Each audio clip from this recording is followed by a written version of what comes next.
Hi friend, কমেন্টে জানিও যে আসলে এই জিনিসটা আমি কী বানাচ্ছি। দেখি কারা কারা বলতে পারো। সবাই খুব ভালোবাসো, জানি না কারা কারা ভালোবাসো। যারা ভালোবাসো কমেন্টে জানিও।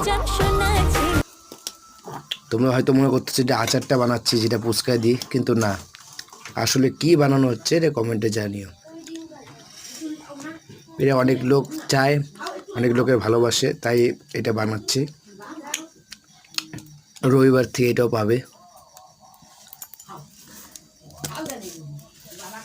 তোমার ভিডিওর মাধ্যমে কেন দেখাচ্ছি যে জিনিসগুলো যে পারফেক্ট একদম ভালো, তাই তোমাদের সাথে শেয়ার করে রাখি। কেউ যদি বলতে না পারো যে খারাপ জিনিস দিয়ে বানাও, ওটা দিয়ে বানাও, তাই তোমাদের সাথে শেয়ার করি। জিনিসটা ভালো মতন দেখো, কোনো খারাপ যদি থাকে বলতে পারবো। আমি নিজে খাই দেখাবো চেক করে যদি কোনো খারাপ থাকে। ঠিক আছে, তাহলে কমেন্টে জানিও আসলে কি